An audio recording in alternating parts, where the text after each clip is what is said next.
Thaina mamangagi matam amada khul amada machil manau ani khak tarak khangpoksang macha aduda nongma nongmagi sujanomjaduna hingdame. Mama mapadi nauna kainakhibana mache Ningthina manau nupi Laisnabu mama mapa sakna nungsina mahakna naukon-birame. Nongma leibak adugi Ningthou Kheirelna khul aduda koiraklame. Khul khuding chatuna magi taloi amamam khallaga loinabi oihanduna lakpane. Leibak asida paliba Ningthou asi mapal thongda afaba sajaragasu thamoi manungda tin changi haibasidi kanana sukhangba ngamde. Laita lairagi namada tola tarabi singbu lopshinbiraga mahaki sanakonung adugi mafam aduda otbinaibiduna thamle haibasi kanana sukhangba ngamba natte. Khul aduda Ningthou Kheirel lae tabada mayamadu irang langlame. Mayamadu mana tauramba thabaksing adu leplaga makuk nunthaduna leirami.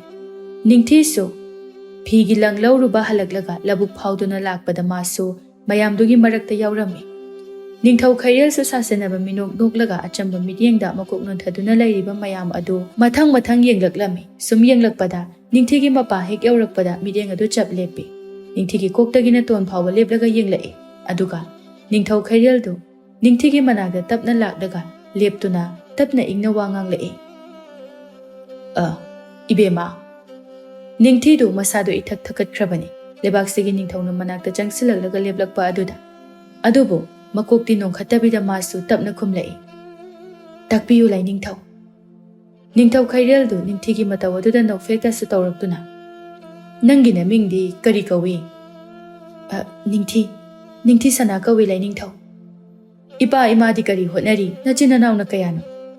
Ipaga imaga di laikhidre lai Ningthou. Aiga inaunupi amaga ibani dangni. Ningthou Kheirel adu nungaitaba saraga onthokpanida. Ningthou Kheirel sorsangna hontoklaga Ningthida nungaitana yenglaga sumna hairei. Bema nangdi kari honari. Yumgi mateng oinanaba tek pi saye lai Ningthou. Phare adudi nangi pi singado hayeng aigi sanakonungdu puro. Ningthi ngakna mangak adu nongkhatlaga Ningthou Kheirel da ngakchana na yenglai. Adubu kui phatte. Ningthi adu Ningthougi yathang makokta tham pakhum tentakna makok nontharaga khumlai. Phagani lai Ningthou. Ningthou Kheirel su haifet tama Ningthi da yenglamlaga tung olaga mang thaduna chatkre. Ningthou ga lakminaba sing adugi manungda nupa amakhakna Ningthi bu nungaitana yenglamlaga makok nonthaduna Ningthougi matungda inaki. Khunduda ngasaidagi makok nonthaduna leiriba mayam adusu Ningthou Kheirelna lairaba singbu mateng pangningduna fi sing adu lawpiga haina oiramni khanna mayamsu harau noktuna ngangnaramlaga magi hanagi thabak singda mai onsinakre. Numidangi matamni Ningthi du chak thongli manak aduda manaw nupi Laisnasu mache Ningthigi mateng pangbo oina phi langchak chakli.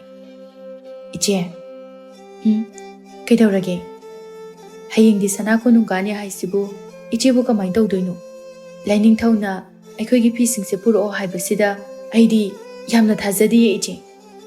Nangdana de bema aisuni ngasai ngaklibase. Ado sanakonungdadi aikoigi phi ahongbu singse kaidongna doinoba. Moidadi atang se chaba tawrongani. Ningthina noklaga masidiba aisu khangdi hayeng chatlaga khanglani. Aina sakhiba phi anoba mapan phendaba yawba khaido horen chak tokpaga ibani khanto asiko. Laisnana hoije asum tawduna machin manawadu wari sanaduna wa khanarami. Ayuk yenda anganba korau masek ngalagli. Ningthina pugadaba fi gaidu fazana yomlaga sanakonungda kananaba haiduna sem sarami. Iche natomda chatpado nungaigadro. Kaisum tawruyi nang yumda fazana leiramuko iche chatlukiki. Laisnadu hoi haibagumna mangak hairei. Ningthi su nokmi manawbu yengjaraga sanakonung tamna thongal wangma lankhirami. Sanakonung yobuga Ningthi adu Ningthou Kheirelgi kada pushilaknanaba manaida yathang tawrami. Ningthi di wafam adu tabada ihai hainajade adubu lebaga sigi Ningthouna yathang piraklabada lairaba mahakti upai laite tharakliba manai adugi matung inarami. Purakliba mafam adu hek yobuga manai nupa aduna tungda inarakliba Ningthouda yenglaga. Bema ka sida changkro. Ningthi ipa pakhatna ka aduda changlai. Kagi akoibada sum yenglakpada phaklangda thetliba lai sing adu yengduna Ningthou Kheirel du leirami.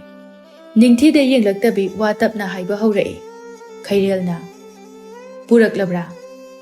Ningthi pakhatna purai sida laizare lai Ningthau. Karigino nasada pakhalibadi.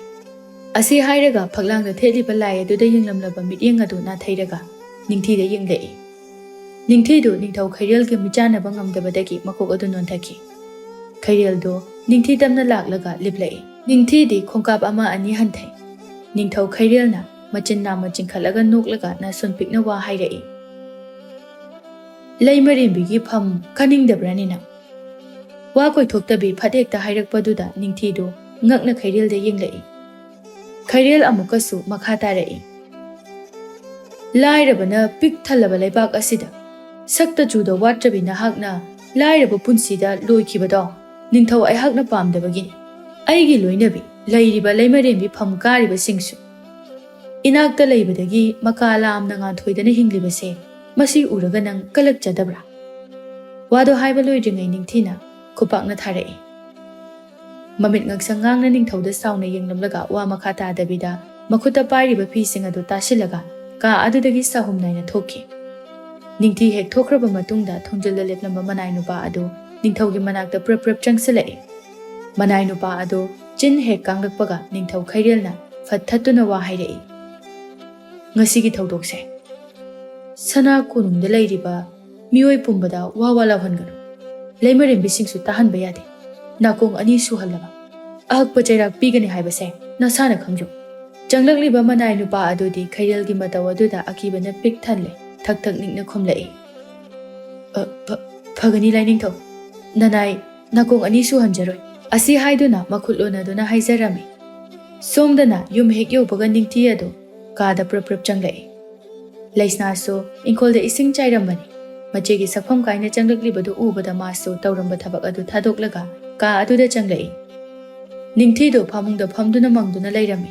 Laisnana chegi manakta changlaklaga phamduna iche kaidorage. Ningthidu manaw nupi Laisnada yengduna konsinduna kablai. Ichegi bema ichilinawgi laibaksibu kari uthokna thina su tamnam khabroyeda. Asi haiduna pena kapjarai. Laisnadu machegi mataw aduda yengba ngamdraduna pakhana amuka su hangjarai. Iche kaidorage me aingonda sengna amta hairoba ayam pakhaliba adumai tawnu iche kapado haiba. Ningthina manaw nupi Laisna adu pakhatpa henkragani khanduna kaplamba masado phatharai. Ngayak lairaba matungda sana konungda lakpadagi Ningthou Kheirelna hairakpa pumba chithadana manaw nupi Laisnada tamlami. Wado taraba matungda Laisnadu fuk haugattuna ka adudagi thoki. Ningthisu masadu mangduna lairingai Laisnana thokibadu uhaudre. Laisnadu sana konungda hek yobaga thong manungda changge haina tawbaga thongakpa nupa aduna bema kari laire. Laisnadu nupa aduna haiba tadaba makhai manungda changnanaba honarei. Thongakpa nupa aduga muknaringai tanja aduda nakhanda leplakliba yamna chinglemlaba nupa aduna khonjel lum launa asumna hairai. Kaidore ichan muknariba anidu chap leplaga nakanda lepliba nupa aduda yengthorei. Laisnadi parida munna yenglaga asawba saktamda wa ngangdana lei. Laisnagi mawong aduda khumlaklaroi khanduna thongakpa nupa aduda oina hanglai. Thongakpa nupa aduna Laisnagi hojik tawkhriba mayam adu hairami. Parisu gyan tare haibagumna mangak numlami. Parisu wa ngangdabida Laisnagi khudangda tap pairaga thong manung aduda chingduna changkhre. Thongakpa nupa adudi ngakchanana yengduna leihori.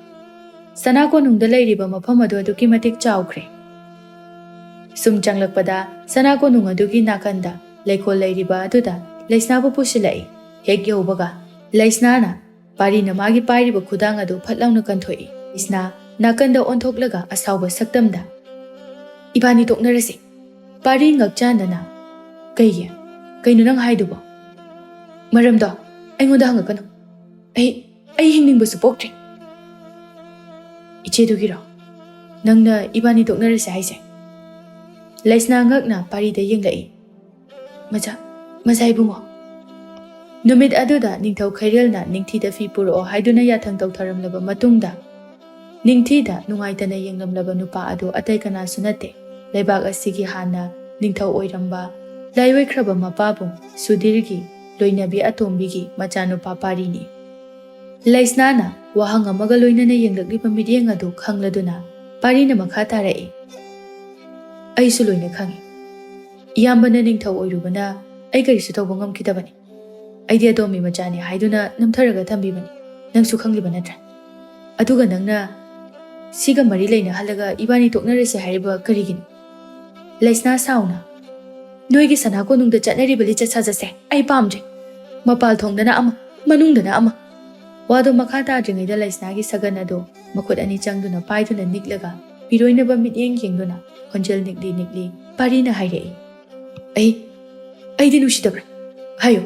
Aibu kaupa ngamladro. Laisna do pariga michanaba ngamdabadagi makok adu nontaduna hik launa kablai. Parisu Laisna bu jejet konsilaga. Ngamloidabada isada awaba pigi khangan. Pumnamak aina phananaba silaki. Matam kharadi khangkisi. Ibanidi kainaba yaroi. Sanako nungda thabak suduna lairiba luhenbina uhauraduna Ningthou Kheirelda paugumba tamlame.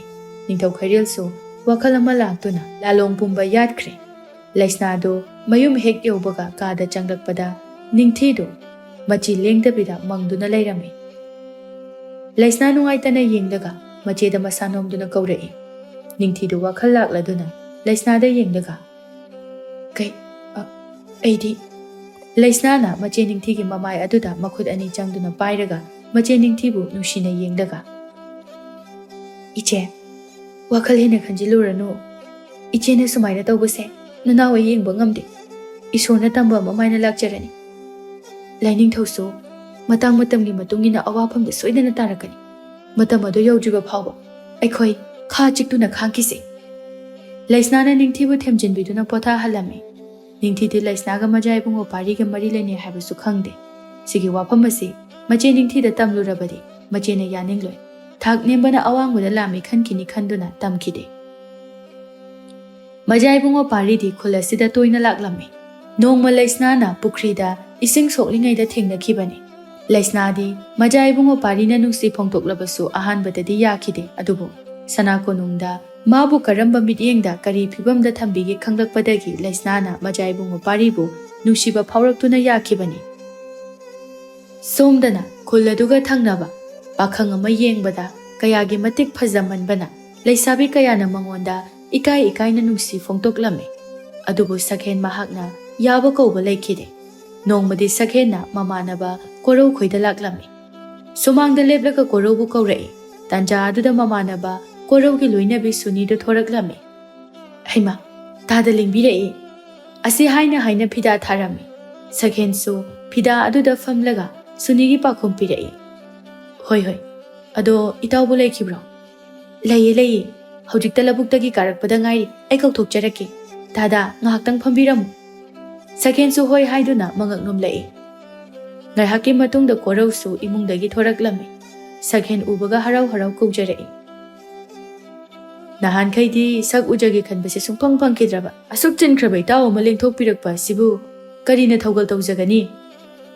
Yare dai taw as aido nahan khai yumda laiti langphaida chalwi. Pabusu leitrabanina yumda imaga ibani dangnido. Aduna hojikti aina yumdo puba tare adunani. Aigi thiraba sakse uba phangdribase. Yare ko nang ama kamaina ngangnani. Nasak phazarubagi natro nupi mayamna tanaraido. Hojikti kari sare pakhang sari oi horedana. Aikhoi phawba icha chawsulakadawre. Kanade nupi ama thinanaba tawsi. Adumaina sum leibanadi yaro. Sakendo makhutuna makokta hotlaga ikai na. Adugi wadana sina lakpani meibo. Korau na nuklaga. Dira abanina yaraktrabo hoitaw. As nang sina marol ama lakna duida tawle. Mi ikai na ni aina laisi. Thamoina khoidaba amata su thengnaдаbaini. Ado nangna khara mateng pango. Hoine. Itawgi bu aina kaigi mateng pangoidoino. Aikhoi gi hek thangnaba khul amada sunigi mamanabi Ningthi kauba ma leibani. Wabuk mapauna ingja tapsariba wasu kaya ngangjade. Nupi moibagi gundine haidana kanadre taw. Mama mapadi laikhidre. Machin manaw ani dangni nupi ngaktani. Mana haloirubanina yumgi bar pumba sujanomjaduna. Yumada mana puribani. Mathamoiga se khuseng amani. Saghendi masado mathum marang haukhibana Ningthi gi sakchu ningdubagi wakhalga changkhidre. Korona Ningthigi maramda hairakpaduda minungsi pokladuna mana pamjabi haibado yaukhre. Sakhen nokmi. Adudi ibani unanaba itaunamda sinbiro. Korona lagnarei. Thamoina khoidarabo hairisibo. Hoime. Khoidadradi haikidro. Aidi sakpajaba thiba kem khande. Aigi haibabu thamoi sengbaduni marudi. Phare. Adudi taw. Ai sunida hairaga nabani unanabado ai silage. Asumna ngai hawari watai saramlaga Korona Sunida wado haudoklame. Sunina so mataroi Ningthida hairuragi khanduna Ningthigi khulda laklame. Ningthidu phi saduna lairambadagi onthorakpada Sunidu thongadagi changlakpadu ure. Ningthi su fisa kholdagi kumtharaktuna Sunibu kaujarai. Ningthi harau-harauna. Ita nang lairo. Se phaksida phamse. Ningthina mangol aduda phak tharai. Suni su phak aduda phamlaga nokmi Ningthida yenglaga. Nanau nupi laisadi udi kai chakhiye ita. Mamanabi langlen hoida singju jaminaruni duna chakhiye. Ado ai nangonda wa haigena laini. Kai wa noida. Atei kemta nateda. Aigi nupaga tinaba marup ama lei. Masaka se sathini phajakraba. Matomta pokpani. Mapati nangna kainakre. Mama macha mukhoi tang laibani. Mana nangse unanaba sinbira ona hairi. Nabani khangnabada kari kaige. Ita aikoigi oiba phibam sida ai yumpangi khandreda. Hauradabani magi haunabise. Adumaina leiba yaroi. Nupa yaudaba yumbalse mina su yengsilakani. Khitadada khudi thirubadane nangi amadi nanau nupigi kana chongthorakadoribano. Aikoi su khulsida punna laiminaramadi phagadaba. Khaluko nang wakhal muna khalu. Ha hairakpase tambangam pote. Suni su ngahak phamlamlaga magi khuladuda hankre. Sunina hairiba singadu chumdaba sunatte. Nupa leite khanduna Ningthou Kheirelna usitkidaba mawong adu yengduna awapamda tananaba hotnakibani. Aduna Ningthidi Sunina hairiba aduda wakhal muna khanthaduna leihawi. Numidangi matamni. Chak toklaba matungda Ningthi machin manaw anidu thabak punna loisinminarami.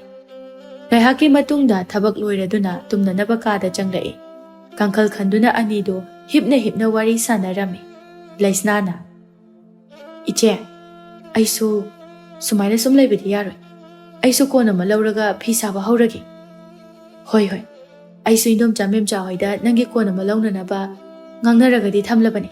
Ado paisa kharadi watlibani. Matam kharadadi ngaikho.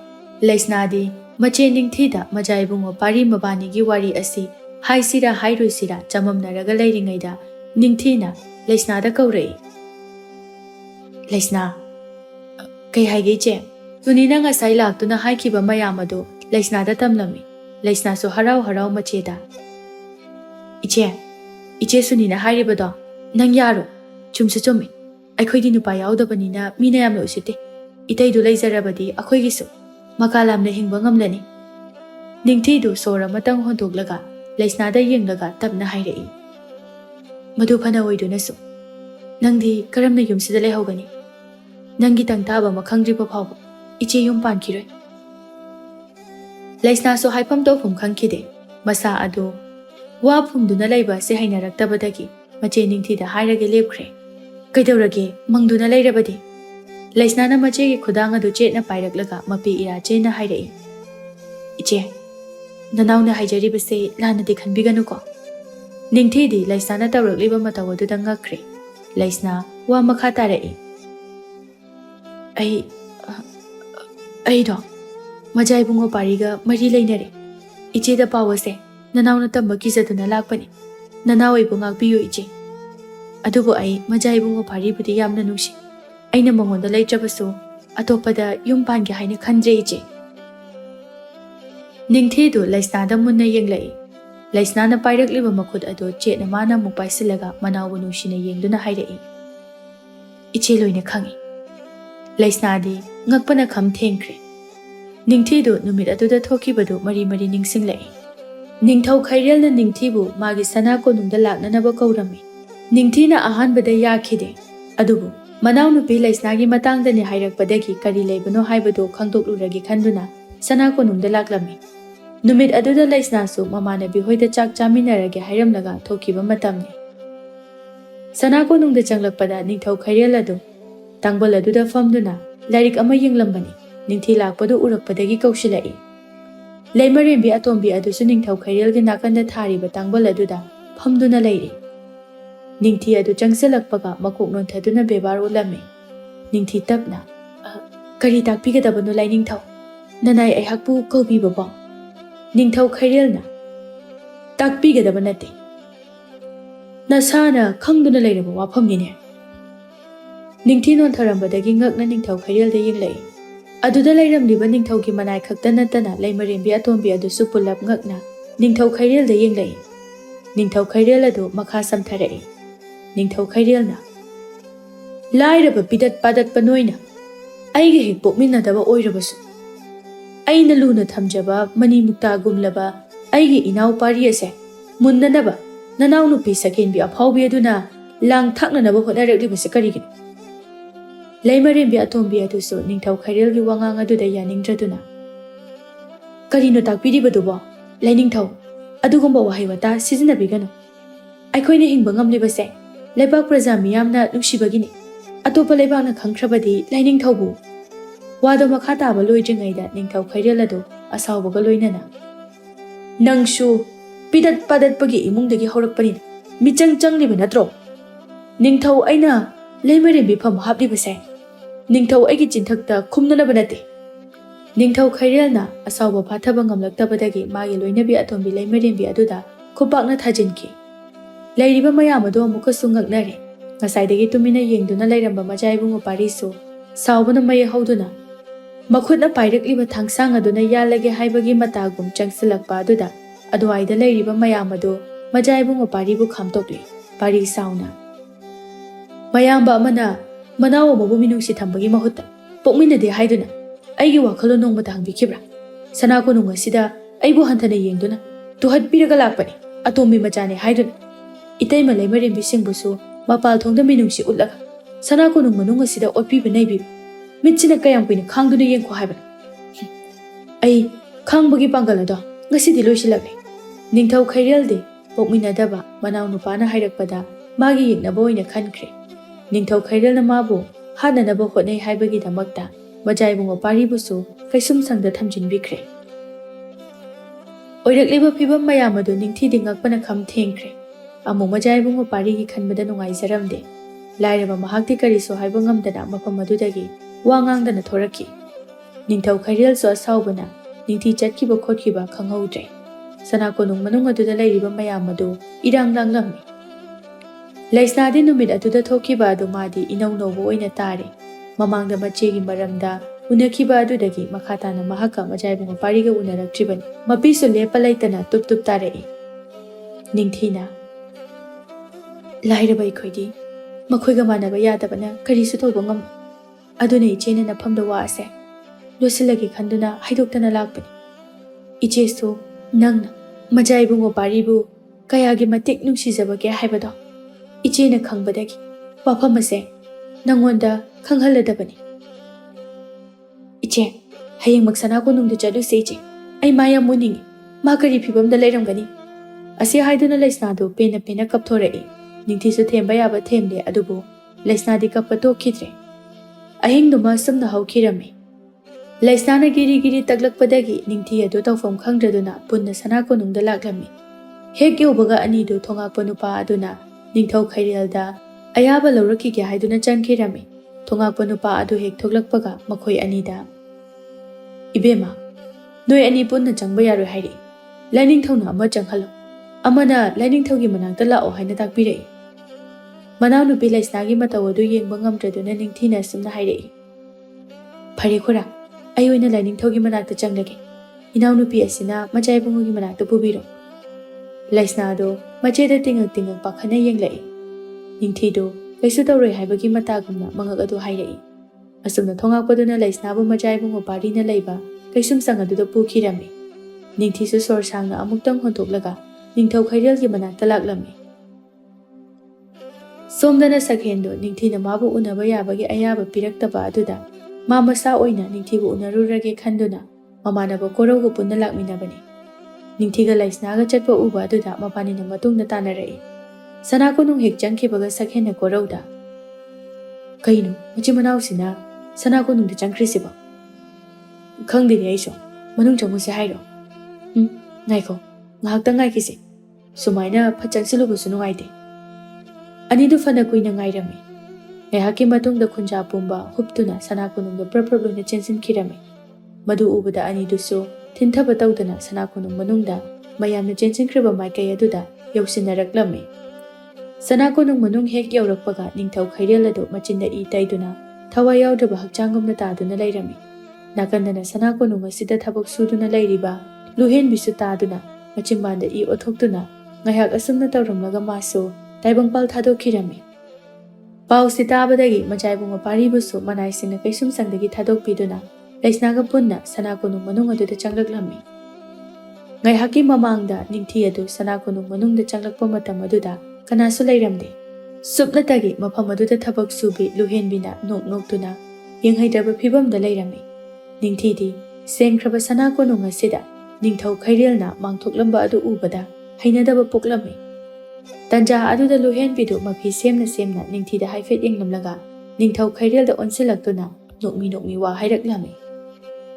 Lainingthou, nanai aihak thaknanaba ising pujaraki. Ningthou Kheirel adu hoi haibagi matagum mangaknomlami. Ningthou Kheirelna magi loinabi laimarembi sing adu manakta changhankidre. Majaibungo pari phakibadagi sausinaraga maduda khudongchaba lauduna maga naknaba manai luhenbi khaktana magi seba manakta lehalaga tawhalami. Luhenbi thokraba matungda Ningthou Kheirelna nokremnaduna karemnarai. Nanau rupi ado ijat yongena sana konung asida lakminaribaro. Ningthougi wado tabada ningthi adu fana sauninglabasu manau nupigi khallaga mathamoi adu phatharami. Kumune kaidore nangna wa sunga ngangjibasibo. Ningthou Kheirel adu tangbalda phamlambadagi fuk hawgattuna ningthi tamna changsilai. Ningthi du tungda tapna halami talag aduda Ningthou Kheirel adu wa haige haiduna kathoklamba machin adu fat omsinduna luhenbida nokmi yenglai. Ningthou Kheirelna lao nangna purakpa ising ado hana thakige adugane ithau pangthoke. Luhenbisu mana purakliba ising glass adu Ningthou Kheirelda pithaklami. Ngaihaki matungda Ningthou Kheirel adu I oduna purakliba glass adu pop thadaki. Luhenbido makhol haukai phak nokthораklami.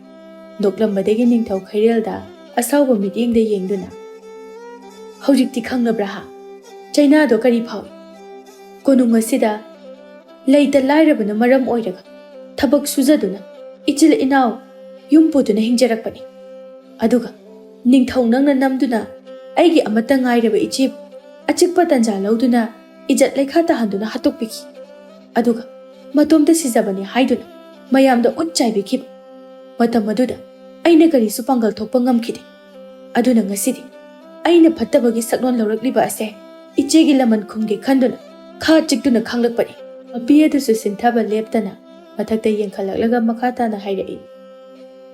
Ngasidi ichegi laman singba ngamjari ai sirabasu yare ase haiduna mapukta yebliba hugi hidak adu puthoraktuna luhenbidu phat thakchinki. Luhenbina ising adu hu hapkhibadu manai nupa aduna uhauraduna luhenbigi matungda inarakhibani. Ngasaidagi moigi matawbu lona yengliba manai nupa adu hottuna konung adudagi chenthokirami. Thongda ngaklibasing adu ngakchanana yengduna laihawi. Khulda lairiba prajasingda mana pau tamlabadagi mathang taraduna pulap thungkhibani. Wari pumba manai nupa aduna thokiba thawdoksing adu Ningthou Kheirelgi lamchat pumba sitnana tamthoklami. Prajasing adu mai hauduna saurami. Nahankai moina suki matik thajaduna thamliba Ningthou mahakna asumna makhogi phattaba pumba loishinduna apangba siramlabra haina hainaki. Adubu asauba asi phathanaraga phattaba Ningthou madi taibangphal thadokhibanina loire. Hojikti leihoriba makhoi punna nusinana hingminarasi haina lepnakre. Asumna praja mayamadu changduna asiba hakchang singadu poloirasi hainarakpadagi Ningthou Kheirel amadi luhenbigi mathau mangamadu pangthoknarami. Asumna matam khara haukre. Leibaksigi Ningthoudi majaibungo parina oigadabani haiduna mayamna ayaba pibadagi paribu mayam changduna Ningthou oihalami.